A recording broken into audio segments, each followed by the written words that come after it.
मोदी जी का इतना बखान किया, हमने सुना उसको, आपको बोलने का मौका था, आपने बखान किया। लेकिन जब एक राज्य सरकार के कामों का हम कुछ उदाहरण देने लगते हैं तो इससे आप तुरंत पेट में दर्द होने लगता है। अरविंद केजरीवाल ने बिजली फ्री दिया, पानी फ्री दिया, शिक्षा फ्री दिया, इलाज फ्री दिया, सस्ता पेट्रोल डीजल दिया। चिल्लाने लगे सुनते ही चिल्लाने लगे। और मान्यवर ये मुद्दा है इसलिए कि आप खत्म कर रहा हूं इसलिए कि आपका ध्यान देश में डीजल कैसे सस्ता हो, पेट्रोल कैसे सस्ता हो, इस पे नहीं है। आपका ध्यान तो देश भर में झगड़ा कराने, आपका ध्यान अपने दोस्त अडानी को हजारों करोड़ का मुनाफा पहुंचाने। अभी हमारे सत्ता पक्ष के मित्रों ने मोदी जी का भरपूर बखान किया कि उन्होंने किस तरह से भारत के प्रधानमंत्री ने ऑयल के क्षेत्र में, गैस के क्षेत्र में अनुकरणीय योगदान दिया है अपना। पूरी दुनिया में उनका डंका पीट रहा है, ऐसा बताया जा रहा है। लेकिन मुझे याद है मान्यवर, 2014 में जब चुनाव प्रचार में ये लोग निकले थे, तब कहते थे वोट दे दो, बीजेपी को जिता दो, डीजल 40 रुपए का हो जाएगा, पेट्रोल 50 रुपए का हो जाएगा। आपकी एक नेता का भाषण है, सदन में नहीं होगा तो मैं भेज दूंगा, आप सुन लीजिएगा। 50 रुपए का पेट्रोल हो जाएगा। और मान्यवर, उस समय दुनिया के पैमाने पर कच्चे तेल का दाम क्या था? $135 प्रति बैरल तक एक कच्चे तेल का दाम गया था। बावजूद इसके ना तो डीजल ने ना पेट्रोल ने, किसी ने सेंचुरी नहीं मारी। लेकिन जब पेट्रोल का दाम, कच्चे तेल का दाम दुनिया के पैमाने पर अंतर्राष्ट्रीय बाजार में $19 प्रति बैरल हो गया कोरोना के समय में, उस वक्त भी हिंदुस्तान में आपने महंगा डीजल बेचा, महंगा पेट्रोल बेचा, डीजल और पेट्रोल का दाम आपने कम नहीं किया। तेल से इस देश की जनता का तेल निकाल दिया आपने, इतना महंगा पेट्रोल डीजल बेचा। और क्या है इस मकसद इस बिल का सर? इसमें लिखा हुआ है कि आप इन्वेस्टर्स को बूस्ट करेंगे, इन्वेस्टर्स को, अलग अलग कॉर्पोरेट घरानों को बढ़ावा देंगे इस क्षेत्र में। इस बिल का एक मकसद, बड़ा मकसद यह भी है।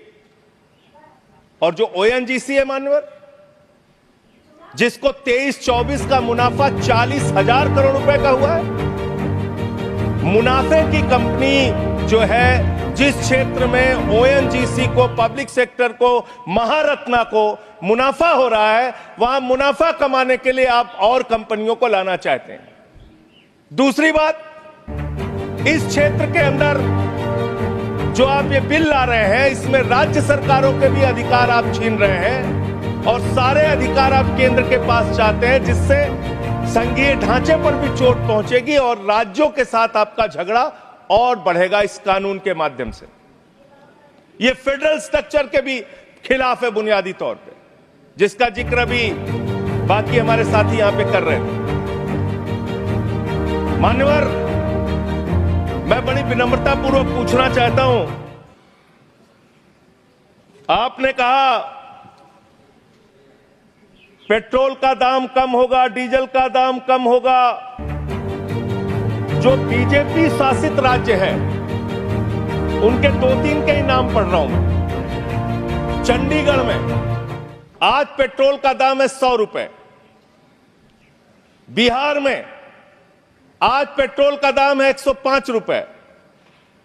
और जिस दिल्ली की आप आलोचना करते रहते हैं, बार हर बात पे आलोचना करते रहते हैं, यहां पेट्रोल का दाम है 94 रुपए। दिल्ली के मुख्यमंत्री रहते हुए अरविंद केजरीवाल ने बिजली फ्री दिया, पानी फ्री दिया, शिक्षा फ्री दिया, इलाज फ्री दिया। महंगाई से लोगों को बचाने के लिए पेट्रोल और डीजल भी सस्ते दामों पर दिया। पेट्रोल और करप्शन पे तो बोलने लग जाऊंगा तो अडानी को तो लेकर बैठे हुए हैं। आप 2200 करोड़ रुपए की रिश्वत खिलाई अडानी ने। Nothing is going on record. 2200 crore रुपए की रिश्वत आपके अधिकारियों को। संजय जी 2200 करोड़ की रिश्वत। संजय जी प्लीज। सर वो क्या बोल रहे हैं सर? वो आप इधर बोलेंगे कि उधर बोलेंगे प्लीज। सर 2200 करोड़ रुपए की अडानी ने रिश्वत खिलाई हिंदुस्तान में महंगी बिजली बेचने के लिए। सब्जेक्ट पर बोले वही रिकॉर्ड पे जाएगा। सब्जेक्ट पे ही बोल रहा हूँ सर। प्लीज प्लीज सर मैं सब्जेक्ट पे बोल रहा हूँ। सब्जेक्ट में आपको याद दिला दूं। मैं बोल रहा हूँ सर। Oil exploration. सर मुझे बोलने दीजिए सर। आप बोलिए। मैं कह रहा हूं सर, यहां पर आपने मोदी जी का इतना बखान किया, हमने सुना उसको। आपको बोलने का मौका था, आपने बखान किया। लेकिन जब एक राज्य सरकार के कामों का हम कुछ उदाहरण देने लगते हैं तो इससे आप तुरंत पेट में दर्द होने लगता है। अरविंद केजरीवाल ने बिजली फ्री दिया, पानी फ्री दिया, शिक्षा फ्री दिया, इलाज फ्री दिया, सस्ता पेट्रोल डीजल दिया। चिल्लाने लगे सुनते ही चिल्लाने लगे। और मान्यवर ये मुद्दा है इसलिए कि आप खत्म कर रहा हूं इसलिए कि आपका ध्यान देश में डीजल कैसे सस्ता हो, पेट्रोल कैसे सस्ता हो, इस पे नहीं है। आपका ध्यान तो देश भर में झगड़ा कराने, आपका ध्यान अपने दोस्त अडानी को हजारों करोड़ का मुनाफा पहुंचाने में है। और इस क्षेत्र में भी आप लाएंगे। Sir thank you sir. इन्होंने यहां पर पीछे से कमेंट किया, आपने सुना? नहीं मैंने आपने सुना सर? आपको सुन रहा हूं। आपने सुना? आपको सुन रहा हूं संजय। रिश्वत कैसे ली जाती है इन लोगों को पता है। 2200 करोड़ रिश्वत ली अडानी से इन लोगों ने। लेकिन मुझे याद है मान्यवर, 2014 में जब चुनाव प्रचार में ये लोग निकले थे तब कहते थे वोट दे दो, बीजेपी को जिता दो, डीजल 40 रुपए का हो जाएगा, पेट्रोल 50 रुपए का हो जाएगा। आपकी एक नेता का भाषण है, सदन में नहीं होगा तो मैं भेज दूंगा, आप सुन लीजिएगा। 50 रुपए का पेट्रोल हो जाएगा। और मान्यवर उस समय दुनिया के पैमाने पर कच्चे तेल का दाम क्या था? $135 प्रति बैरल तक एक कच्चे तेल का दाम गया था। बावजूद इसके ना तो डीजल ने ना पेट्रोल ने किसी ने सेंचुरी नहीं मारी। लेकिन जब पेट्रोल का दाम, कच्चे तेल का दाम दुनिया के पैमाने पर अंतर्राष्ट्रीय बाजार में $19 प्रति बैरल हो गया कोरोना के समय में, उस वक्त भी हिंदुस्तान में आपने महंगा डीजल बेचा, महंगा पेट्रोल बेचा।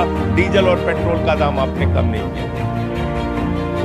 तेल से इस देश की जनता का तेल निकाल दिया आपने, इतना महंगा पेट्रोल डीजल बेचा। और क्या है इस मकसद इस बिल का सर?